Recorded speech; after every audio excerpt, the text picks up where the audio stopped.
Every time I look in the mirror, the way I look slightly changes, which got me wondering, do I look the same to everyone else? And what societal factors determine the way we view our bodies? Many of the adjectives we use to describe our bodies have biased connotations and subconsciously affect the way we view ourselves and others around us. To truly understand the nuance of body images and the associated implications, we'll need to go back in history. Section 1. Slavery and Control. According to the commodification of Black bodies, sexual objectification, and social hierarchies during slavery, Black individuals were commodified, which meant they were looked at as objects by their condescending white owners. They were cut off from regular social interactions and the possibility of building a community. Along with employing physical punishment and separating Black families, objectification was also a tactic to control the lives of enslaved individuals. This sense of lost autonomy continued into the objectification of their bodies as well. Black women have been sexualized throughout history and viewed as more promiscuous compared to white women. The Jezebel stereotype, popularized in the Jim Crow period, is a good example of how Black women were demoralized and portrayed sexually. Enslaved girls and women also lived in constant fear of facing sexual harassment from their masters and had no one to turn to in support. This unfair power dynamic allowed Black bodies to become another subject of exploitation. Section 2. Race and body stereotypes. Black women today are still controlled by these expectations of what they should look like.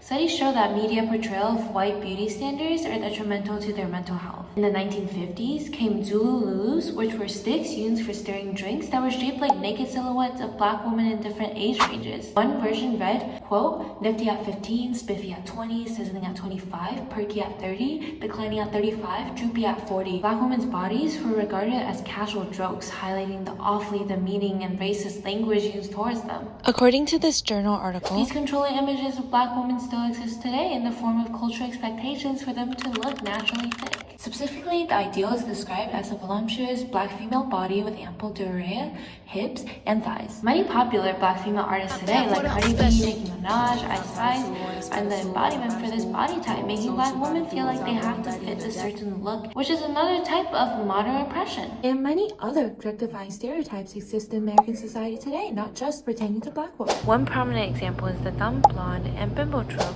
seen in Barbie dolls to Rose portrayed by Marilyn Monroe that set unrealistic standards for American society. Section 3. Protect the young. The objectification theory states that to objectify is to make into and treat something that is not an object as an object, which can be used, manipulated, controlled, and known through its physical properties. When this idea is applied to women in the form of sexual objectification, it refers to the fragmentation of a woman into a collection of sexual parts and or sexual functions, essentially stripping her of a unique personality and subjectivity so that she exists as merely a body. According to W.E.B. Du Bois, a sociologist who contributed to the civil rights movement, self-objectification is a state of double consciousness, a sense of always looking at oneself through the eyes of others. Self-objectification is a term labeled in 1997 by psychology professors to describe when an individual takes a third-person perspective to look at themselves as an object. According to this model, the practice of objectification on a societal level can lead an individual to self-objectify, which drives them to constantly monitor their bodies and feel ashamed for not looking a certain way. Habitual body monitoring refers to how a young girl feels pressure to body check,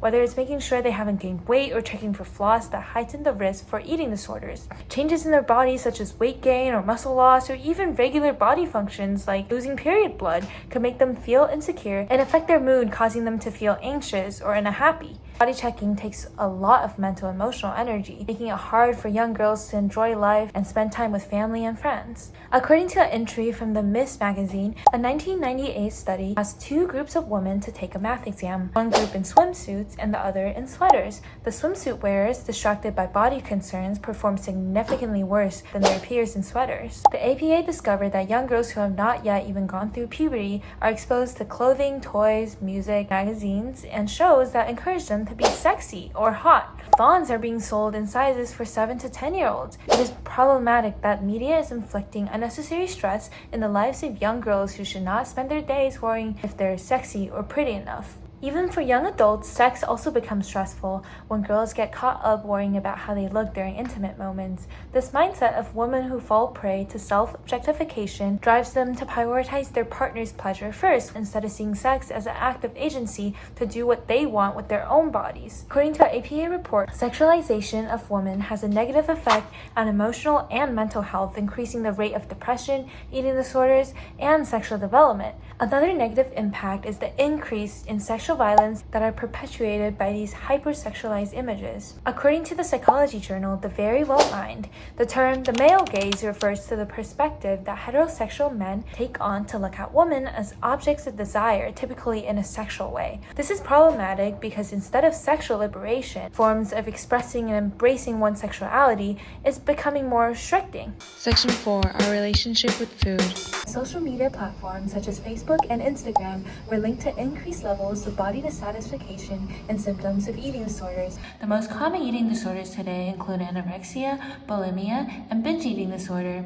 This fixation on food can often be a sense of control for those dealing with other stress factors and mental illnesses, but when portrayed in popular media, it is often associated with caring about weight gain and wanting to achieve a certain look. In many films, eating disorders are romanticized, which is problematic considering the audience of these works are often young girls who are vulnerable and easily influenced. Black Swan, featuring Natalie Portman as the main character having both anorexia and bulimia, glamorizes the aestheticness of looking unhealthily thin. Images from the film have been posted on pro-ana websites, which, as the name indicates, encourages anorexia and unhealthy eating behaviors. Section 5. Misogyny and the need to compete.